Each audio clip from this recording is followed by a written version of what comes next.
stereographer, you need to be involved in post, yes. And you need to be involved in pre-production also. And I would recommend that any of you that are interested, try to find some of these companies that will do internships. If you have the time and ability to do it, they're not going to pay you to do it, but we have so many interns that come through our office that are learning things that are crucial to being out in the field.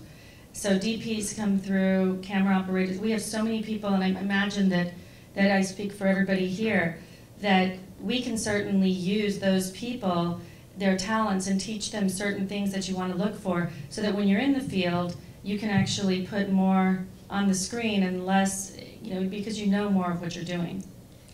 That's very true. To follow on from that, I mean, the thing is like the 3D community has such an interest in producing high quality 3D. If you know that the thing that you're going to make is going to be seen by people, lots of people, then you can take that and you can go to a larger company if you need help with services, you need discounts or whatever, you're trying to make the bottom line work, the budget work, and you can say, look, this is going to be seen by a lot of people, and we're all interested in making high quality 3D. Help us out. Help us out with something. Help us make this the best production it can be so that consumers don't get turned off to 3D. Because the big worry for a lot of people is that and this is sort of the fear that the majors have of indie 3D, is that people will do it for less money, they'll do it badly. People will go to see that indie 3D production and they'll say, there's no such thing. You can't do it, you need a certain budget. And so it's, I think, important for people working in the indie 3D space to prove, to get validated, to say, yes, we can do this well. It will have fewer explosions, it will have fewer, maybe have fewer, well, if you want to blow up a building in Detroit, that's actually not as costly. I thought that happened on a regular basis anyway. Yes. Demolition charity. Well, guys, we are getting low on time, so I wanted to continue if there's any questions from the audience. Yeah?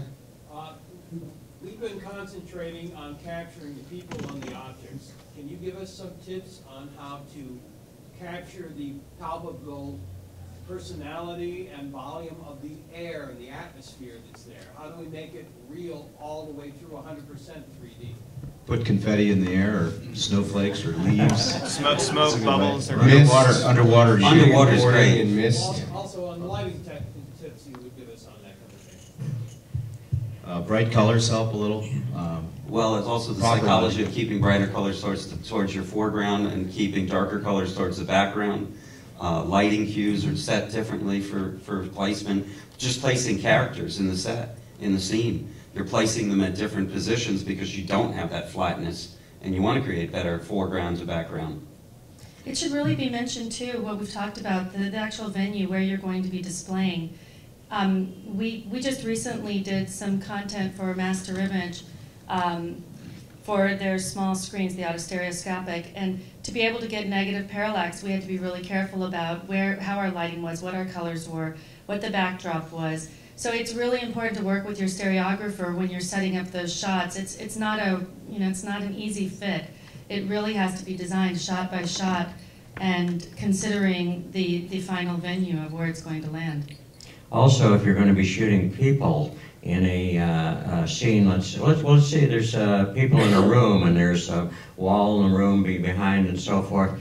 Think about this stereoscopically and compose stereoscopically, not 2D. And by that I mean is don't line everybody up in a straight line against a flat wall, set the camera up at perfectly perpendicular to the wall, this type of thing. You're going to get much, much better stereoscopic. In fact, it'll look better in 2D, but in 3D, much, much better if you put the camera at an angle to the wall and have people spaced somewhat irregularly, because in a regular situation, in normal life, nobody stands in a perfect line unless you're in the military.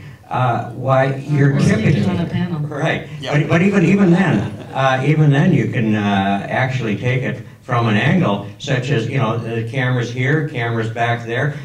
Those positions are much better than if they had set the cameras in the center. For many reasons, you can use higher and lower camera angles, vary it.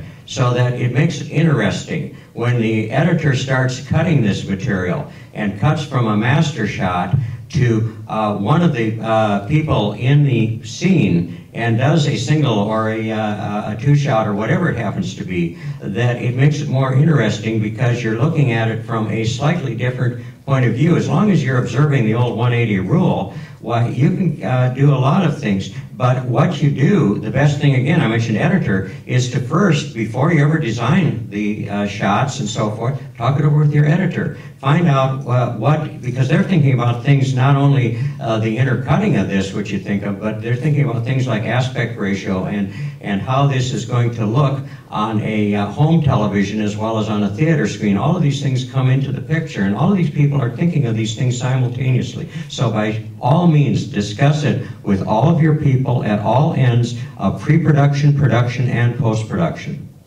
Absolutely. One other thing is that it's got to go back even further than that, and we kind of touched on this in Bangkok at the university. Last trimester, I taught a course, writing for 3D.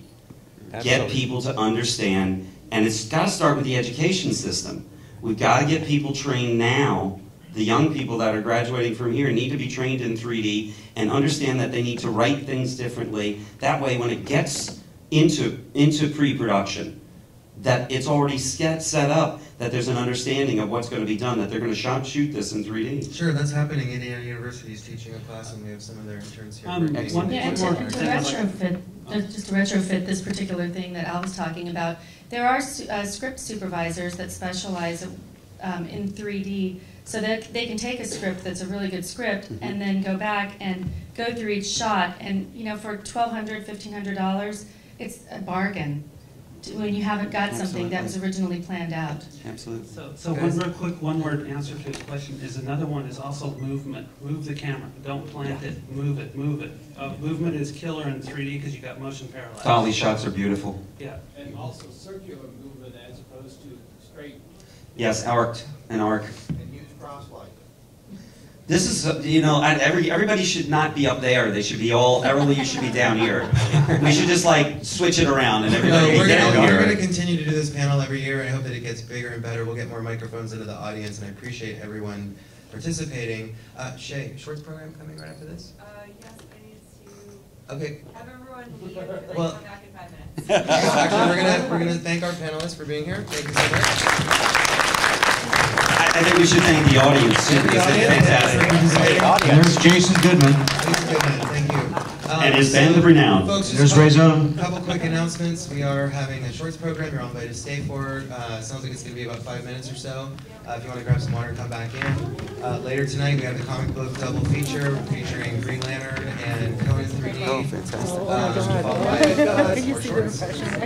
Also over at the Avalon tonight, we have Amy and Freddie live in 3D.